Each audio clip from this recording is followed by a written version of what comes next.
예수님께서 시대를 분별해야 하는 그러한 분별력에 대해서 굉장히 강조를 많이 하셨습니다. 왜냐하면 예수님 별명이 한 3가지 정도가 있는데, 첫째는 포도주를 즐기는 사람이라는 별명을 받으셨습니다. 두 번째는 먹기를 탐하는 사람이라는 별명을 받으셨고요. 그리고 세 번째로는 세리와 죄인의 친구다 라고 하는 별명을 받으셨습니다. 셋 다 뭐 썩 좋은 별명은 아니죠. 그래서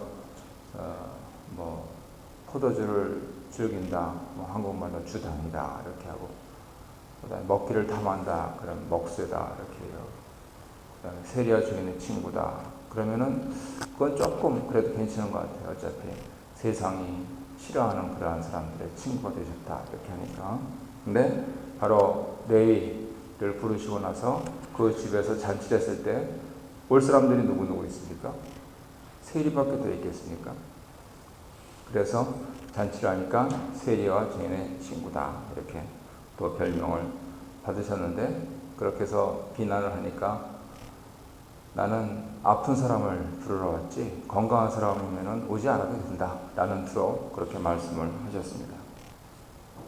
이어서 먹고 마시는 잔치가 벌어지니까 왜 일주일에 한 번씩 금식을 안 하냐 하는 그러한 비판도 있었고, 거기에 대해서 그러느냐 하는 그러한 답변을 하셨습니다. 그게 무슨 소리냐면, 금식할 때 금식하고 잔치할 때 잔치해야지, 신랑하고 같이 있을 때 금식하고 신랑 뺏길 때 잔치하면 그거는 거꾸로 사는 거 아니냐 하는 그러한 투로 말씀을 하셨습니다. 아마 바리새인들이 못 알아들었던 것 같습니다. 그런데 주목할 점은 지금 예수님께서 이렇게 말씀하시고 있는 지역은 갈릴리 지역이라는 데입니다. 예루살렘 쪽으로 저 19장 넘어가서 20장부터 예루살렘 쪽으로 가셔서 부딪히시는 분들은 바리새인도 있지만은 제사장들이 주로 부딪히고요. 그리고 사두개인들이 부딪혔습니다. 그런데 이 갈릴리 지역에서는 바리새인들과 부딪히셨습니다.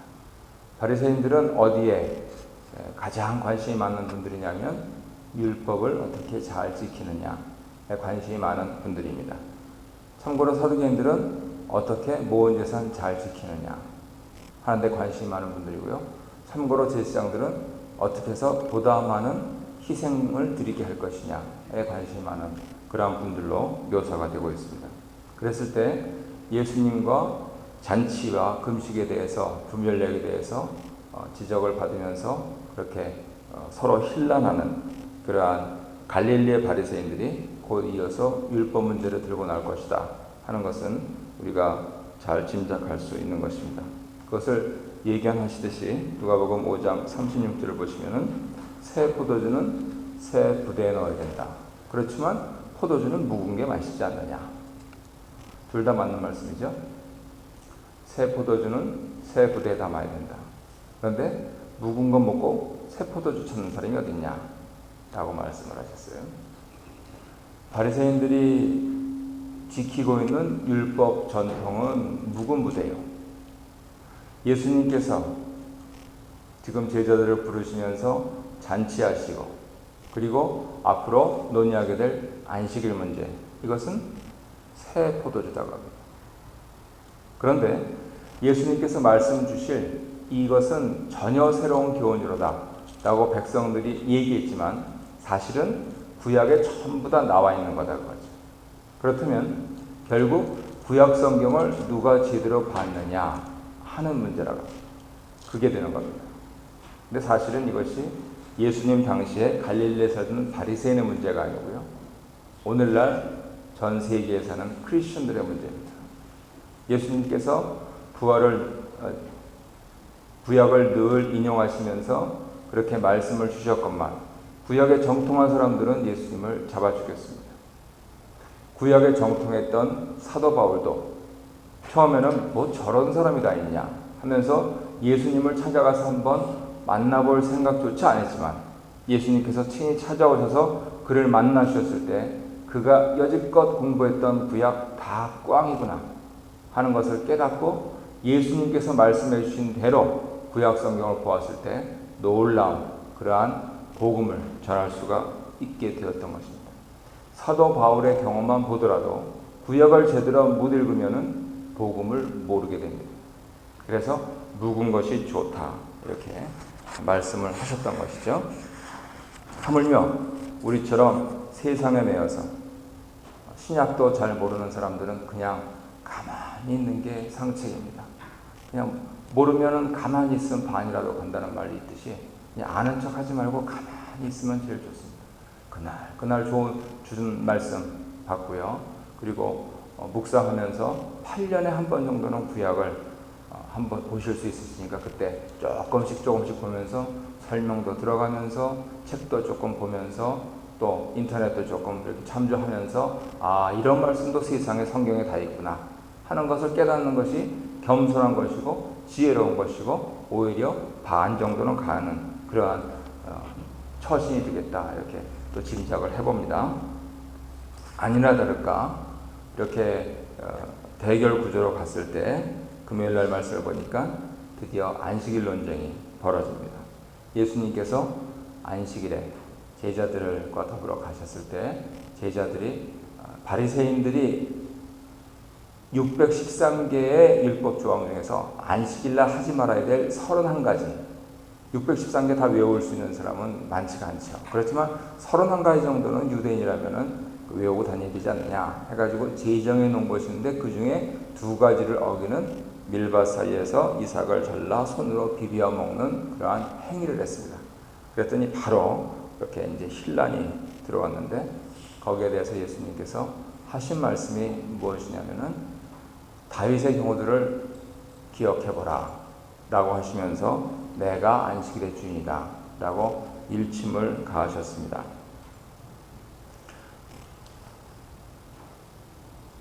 일주일에 한 번씩 금식해야 될 때 예수님께서 제자들에게 하시지 않은 말씀이 있습니다. 무엇입니까? 너희들도 금식해야 된다 라는 말씀을 안 하셨습니다. 그리고 지금 말씀드린 안식일의 밀밭 사이로 지날 때 예수님께서 제자들에게 하시지 않은 말씀이 있습니다. 무엇입니까? 그러면 쓰냐? 그렇게 배가 고프냐? 우리 나중에 집에 들어가서 먹자. 그런 말씀은 안 하셨어요. 그리고 나서 인자가 안식일의 주인이다 그러셨다는 겁니다. 무엇이냐면 갈릴리의 바리새인들은 안식일에 포커스를 맞추고 있는데 예수님께서 포커스를 맞추시고 있는 것은 과연 누가 결정권을 갖고 있느냐 하는 겁니다. 도대체 누가 안식일을 만들었느냐 하는 겁니다. 법이 중요한가? 법을 제정한 사람이 중요한가? 그래서 오늘날 세상에서도 너도 나도 국회의원이 되고 싶어 하잖아요. 왜냐하면 법을 제정하는 사람이니까. 요즘 새로운 대통령 당선자가 나오셔서 규제를 완화하고 기업인들이 아주 기대를 많이 하고 있는데 왜 그렇습니까? 종래에는 못하게 하던 것을 이제 물론 친환경적이 된다는 그러한 세계적인 추세를 거스르지 않는 범위 내에서 많이 풀어주면서 새로운 입법을 할 것이 예상되기 때문에 그런 거 아니겠습니까? 결국 금식하느냐 안식일을 지키느냐 하는 그 문제는요, 우리가 하나님 편에 있느냐 하나님 편에 있지 않느냐 하는 그 문제보다 우선할 수 없다 하는 겁니다. 조금 더 진하게 말씀을 드리면은 교회를 다니는 크리스천들의 삶의 최고의 목표는 거룩하고 흠이 없는 그러한 삶을 사는 것인데, 우리가 윤리적인 수준에서 거룩하고 흠이 없는 백성이 될 수 있는 가능성은 거의 0%입니다. 그렇다면 성경은 전혀 불가능한 것을 우리에게 말씀하시고 있느냐? 그게 아니죠. 100% 가능한 것을 말씀을 하시죠. 그렇다면 어떻게 우리가 거룩하고 흠이 없게 되겠느냐? 바로 거룩하신 하나님께, 흠이 없으신 예수님께 찰싹 달라붙어서 있으면 된다는 겁니다. 바리새인들은 31개의 조문을 만들어서 안식일을 지키려고 그들의 온 몸짓을 다했지만 제자들은 심지어는 안식일에 하지 않았어야 할 그러한 이삭을 잘라서 손으로 비벼 먹는 행위를 했어도 예수님께 찰싹 붙어 있으니까 하지 말아라 하는 말씀을 안 들었다는 거예요. 그래서 이러한 것을 명문화해가지고 우리 기독교인들이 삶의 표준으로 삼는 그러한 질문이 있습니다. 그것이 뭐냐면 이럴 때 예수님은 어떻게 하셨을까? 그래서 항상 그 질문을 갖고 사는 것이 우리가 거룩하고 흠이 없게 사는 그러한 첩경입니다. 물론 하나님 말씀을 모르시는 경우에는 좀 문제가 되지요. 왜냐하면 이럴 때 예수님은 어떻게 하셨을까? 그리고 판단은 내가 알고 있는 상식과 내 가치 기준과 내 윤리 기준에 따라서 하니까요. 그렇지만 하나님 말씀을 평생 주야로 배워오신 그러한 분들에게는 이럴 때 예수님은 어떻게 했을까? 그러면 성령님께서 조명하시면서 인도하시면서 과연 어떻게 해야 하는가 하는 그러한 지표를 주신다는 거죠. 안식일에 초점을 맞추지 아니하고 안식일의 주인이신 분에게 초점을 맞춰야 되는 것은 뭐냐면 갈릴리의 바리새인들은 안식일을 죽은 절기로 자꾸만 만들어 버렸다는 겁니다. 그런데 안식일의 주인이신 이 주님께서는 살아계시다는 겁니다. 그래서 바로 뒤이어서 안식일의 목적이 뭐냐 하는 것을 가르쳐 주시기 위해서라도 회당에서 오른손 마른 사람을 고쳐주셨습니다. 결국은 선한 것과 악한 것, 옳은 일을 하는 것과 하지 않는 것. 누가복음 본문에는 나와 있지 않지만 예수님께서 이 일을 하시면서 갈릴리의 바리새인들에게 지적하신 것이 있습니다. 당신들이 자꾸만 안식일 그러는데 당신들 짐승 더구나 가물어가지고 햇빛 쨍쨍 내리칠 때 안식일에 짐승들 가서 물 먹이잖아. 근데 사람은 못 먹어. 당신들 영국 사람들이야? 영국 사람들은요 법을 제정해놨어요. 개는요 말을 못하기 때문에 37도 넘는 데 두면은 동물 학대죄로 형벌을 받습니다. 근데 여름에 영국 지하철 그 치약, 튜브라고 부르는 지하철 평균 온도가 39도예요. 그래가지고 풍자하는 사람은 그렇습니다. 이건 개팔자가 상팔자다. 사람은 39도에서 이러고 찡겨가는데 개는 37도 그러면 잡혀가니 세상에 뭐 이런 게 다 있느냐. 그러한 표현을 하는데 바리새인들도 마찬가지로 자기 짐승에 물을 먹였어요. 안식일. 그러면 생수를 말라 하는 이 오른손 마른 사람에게 생수 주는 거 뭐 잘못됐냐 하는 말씀을 하셨어요. 한 말씀 더 하셔가지고 구덩이에 빠지면 나 하루 지나기 기다리냐? 짐승이 구덩이에 빠지면 다리가 부러져가지고 죽을 거고 그거 살아있는 것이 고기가 되면 얼마나 손해봐가지고 발을 동동 구르면서 그래가지고 당장 이웃들 불러와가지고 무슨 오리고 뭐고 그러면서 다 건져낼 건데 죄에 빠져서 허덕이는 인생 건져주는 게 뭐가 잘못이냐 하는 그러한 말씀을 하셨어요. 결국 생명을 주느냐 선을 행하느냐 옳은 일을 하느냐 라고 하는 점에 초점을 맞추라고 하셨습니다. 저는 국민학교 때까지도 그런 기억이 납니다. 주일날 교회 앞에 구멍가게가 있었는데 그 구멍가게 주인은 예수님을 안 믿었어요. 왠지 아세요? 교회에서 주일날 뭐 사 먹지 말라 그래가지고 장사가 안 되거든요. 그런데 이상하게 기독교 장로회 측 교회도 그랬었어요. 예수교 장로회뿐만 아니고. 근데 이상하게도 중학교 들어가면서 슬슬 이제 교회에서도 주일날 뭘 사기 시작하더니 뭐 이제는 뭐 이러더라고요. 지금 회중들께 주일날 뭐 사시면은 천벌 받을 까고 하십시오. 뭐 이러면은 당장 이제 사표 쓰라고 그러실 겁니다. 이상한 소리 하지 말라고 그러실 거예요. 참 세태가 많이 변한다 하는 것을 느끼고 있는데요. 중요한 것은 안식일의 주인이신 그분께 포커스를 맞추는 겁니다. 예수님께서 나에게 주일날 사지 말아라 라고 말씀하시면 난 사지 말아야 돼요. 예수님께서 어찌어찌 해가지고 그래 할 수 없다 이럴 때 예수님이랑 어떻게 할 것이냐 그렇게 말씀하시면 그렇게 해야 되는 것입니다. 결국 예수님께 찰싹 달라붙어 있는 길만이 유일한 살 길이다 하는 것을 안식일, 이 율법 논쟁을 통해서도 잘 말씀을 해주시고 있습니다. 그랬더니 할 말은 없지. 속에서 부글부글 끓어오르지. 그래서 예수님을 드디어 이제 죽이려고 한다 하는 표현이 나오기 시작하고 있습니다. 오늘 우리가 함께 교독한 말씀은 이때 이러한 상황에 예수님께서 뭘 하셨느냐? 바로 사도라 불리는 12사람을 택하신 것입니다. 마태복음에서는 특별히 예수님께서 사역하신 것을 세 가지로 잘 나타내주고 있어요.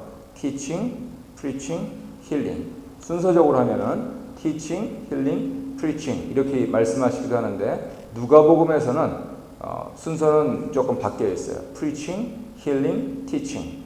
preaching은 어떻게 했습니까? 예수님 나사렛 본동네까지 가서 하신 말씀대로 천국 복음을 전파하시고, 그리고 제일 오늘 서두에 말씀드린 대로 여러 병인을 고치시고, 오늘 말씀에서도 고치시고, 그리고 누구를 가르치셨느냐 하면은 바로 제자들을 가르치셨어요. 근데 그 제자들 중에서도 교회의 기초가 되는 12사람을 이제 선발을 하셨다는 겁니다. 그분들이 이렇게 예수님께 와서 보고, 예수님도 와서 그분들을 보시고, 하나님께 기도하시고 나서 12사람을 택하셨습니다. 그래서 이러한 전통하에서 예수님께서 부활 승천하신 다음에 오순절 성령 강림 이전에 사도들이 집중해서 한 일이 무엇이냐면 바로 그렇게 기초를 다시 다지는, 교회를 설립하는데 지도자들을 뽑는 일에 그렇게 주력했던 것이고, 사도 바울도 선교하러 가는 곳마다 교회 지도자들을 세우는데 주안점을 두었던 것이죠. 특별히 오늘 12절 말씀에서 꼭 기억하셔야 될 것이, 오늘 우리가 이 아침에 나온 대로 기도하러 산에 가서 밤이 맞도록 하나님께 기도하셨다는 것입니다. 누가복음에는 예수님께서 기도하시는 장면이 참 많이 강조되어 있습니다. 그만큼 예수님께서는 사람의 아들로서, 인자로서 하나님 아버지를 경외하시면서 경배하시면서 그의 생애를 사셨다는 것을 이 기도를 통해서 분명히 드러내 주셨고요. 그래서 하나님께 여쭈어 보면서 12사도를 택하셨는데 항상 궁금한 게 그겁니다. 가룟 유다가 배신할 걸 언제 하셨을까? 아마 누가복음 6장 12절에서 나오는 문단에서는 아셨다고 말하기는 좀 힘들 것 같아요. 그러면은 안 뽑으셨을까요? 근데 언제부턴가 예수님께서 아셨던 것 같아요. 예를 들어서 요한복음 14장, 13, 14장부터 17장까지 아주 위대한 제사장적인 그런 기도가 나오는데, 예수님께서 하늘아버지께 뭐라고 기도하시냐면, 아버지께서 내게 주신 자를 하나도 잃어버리지 않았습니다. 이렇게 기도하셔요. 그렇지만 이 멸망의 자식 외에는 이라는 단서를 붙이세요. 그래서 아마 그때부터 아마 예수님의 마지막 순간이 다가올 그러한 시점에서 아셨던 것 같아요. 그런데 일단은 예수님께서 12사람을 제자들 가운데 뽑으시고 그들에게 사도라고 하는 이름을 주셨죠. 사도라고 하는 것은 보내심을 받았다. 오늘날 용어로 하면 대사입니다. 12명의 대사를 뽑으셨어요. 그리고 나서 내려오셔서 산 아래에서 치유를 하셨습니다. 여러 세상에 당시는 의사 선생님이 부족하셨죠. 그래서 예수님께서 친히 고쳐주신 일들이 그렇게 기록이 되어 있습니다. 이 두 대목을 비교를 하면은 예수님께서는 산에서 가르치시고 내려오셔서 치유하셨습니다. 그것이 오늘 이 누가복음 말씀을 읽었을 유대 지역이 아닌 비유대 지역에 살았을, 소아시아와 지중해 연안에 살았을 그러한 크리스천들에게 얼마나 많은 위로가 됐을까 하는 것은 미루어서 짐작할 수가 있습니다. 그리고 이 전통을 따라서 한국교회에서도 구국 산상 기도회 이렇게 하면서 토요일마다 이렇게 올라갔어요. 근데 최근에 들어서 목사님들 설교하시는 걸 들으니까 참 한탄을 많이 하시더라고요. 이제는 삼각산이 텅텅 비었습니다. 그렇게 말씀들을 하세요. 옛날에는 토요일이면은 청계산, 삼각산 그러면서 그냥 나무 뿌리를 뽑고 그렇게 하나님께 기도하던 그러한 전통이 있는데, 이제는 다 이렇게 주말이면은 놀러 가셔가지고 산에는 뭐가 자꾸만 들어오냐면 이제 미신들이 자꾸만 들어온다는 거예요. 점치는 사람들. 그래서 기도자리가 점자리가 되고, 그래서 그 참 안타깝다 하는 말씀들을 가끔 그렇게 하십니다. 토론토에서도 신문을 보니까 산상기도회라고 이렇게 몇 교회에서 연초에 하셨더라고요. 산이 어디 있어? 그랬는데 조금 높은 데 가리키나 봐요. 우리 교회에서도 이제 기도 불이 붙으면은 산상기도를 가야 되겠죠. 누가복음에서 중요한 것은 예수님께서 이렇게 기도하셨다 하는 것입니다. 그리고 나서 중요한 가르침을 주셨고, 거기서 특별히 제자들의 그러한 삶의 기준들을 말씀하셨다는 것이죠. 그 다음에 20절부터 있는 부분들은 마태복음 우리가 잘 아는 5장 말씀, 그 말씀과 잘 비교되는 그런 말씀인데, 서로 대조되는 점은 마태복음 말씀은요, 유대 땅 안에 살고 있었던 모든 사람들에게 주신 말씀 같아요. 그래서 지금 누가복음에 있는 말씀 가운데 화 있을진저라고 시작되는 부유한 자들에 대한 말씀이 없고요.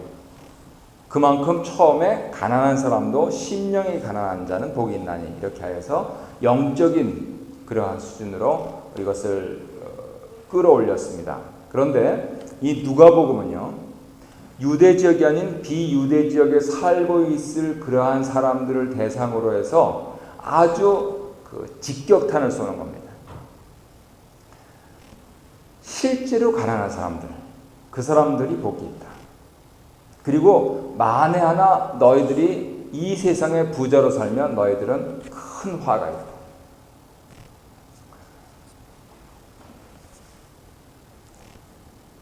상황이 좀 달라서 그렇습니다.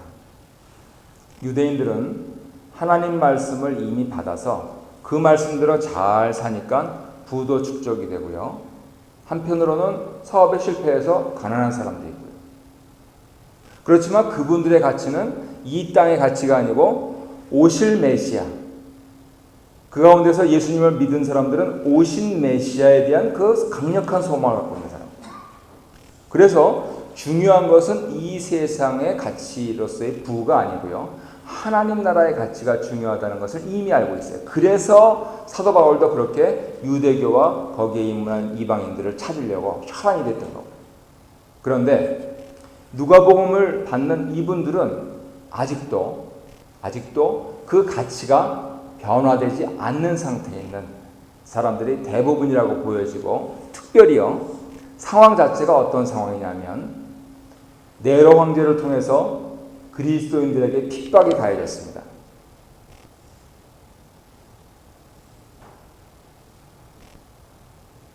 일제시대를 경험하신 어르신도 더러 계시겠지만, 장시개명하고 신사참배하게 하고 하는 그러한 상황 속에서 교회가 받은 그러한 핍박들, 얼마나 많은 교인들이 떨어져 나갔나 하는 것에 대한 그러한 역사적인 기록들이 있습니다. 환난과 핍박이 임하면은요, 양과 염소가 구별이 됩니다. 나아가서는 지도적으로 그리스도인, 미처 죽이지 못한 그리스도인들은 이 사회에 발붙이지 못하게끔 제도적으로 자꾸만 규제를 가했습니다. 그래서 끝까지 예수님을 믿는 사람들은 이 누가복음을 받는 소아시아와 지중해 연안에 살고 있었던 그러한 백성들은요, 실제로 거의 다 가난했습니다. 그럼에도 불구하고 소망의 말씀이신 이 복음을 붙들고 있었기 때문에 이분들에게 가난한 자가 복이 있다 라고 하는 예수님의 말씀을 누가가 전해준 것입니다.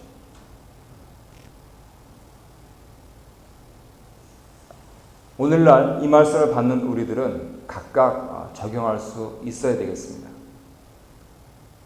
예수님께서 20절에서 틀림없이 제자들을 보시고 말씀하신 내용이기 때문에 예수님의 제자들로서 삶을 살아나갈 때에는 이 말씀이 그대로 적용될 수밖에 없습니다.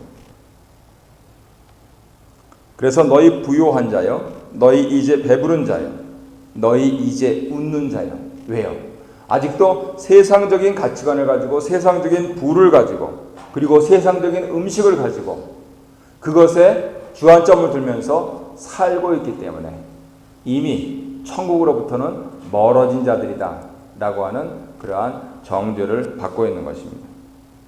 특별히 26절 말씀이 굉장히 마음에 찔리는 그러한 구절이죠. 우리가 교회에 다닌다 그러면서 모든 사람들에게 칭찬을 받을 수 있을까?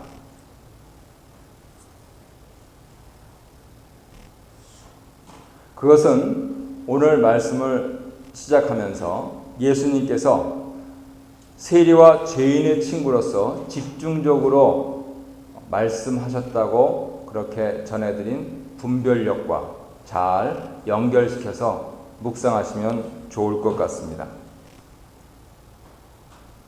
이 시대는요, 교회나 세상이나 매 한 가지인 것처럼 보이는 세상입니다. 세상은 교회에 별로 관심이 없고 교회는 세상을 사랑하는 그 사모함이 있습니다. 그래서 교회의 가치관이 세상에 흘러가기는커녕 세상에 있는 기준들이 교회 안에 많이 들어와서 세상인지 교회인지 잘 모르는 경우들이 허다합니다. 그랬을 때 과연 모든 사람이 너희를 칭찬하면 우리가 시류에 따라서 잘 욕먹지 않고 살면 다른 사람들이 하는 것만큼 제대로 하면 좋은 게 좋은 거면은 화가 있도다. 이렇게 말씀을 하시고 있는 것으로 들립니다. 저희 조상들이 누굽니까?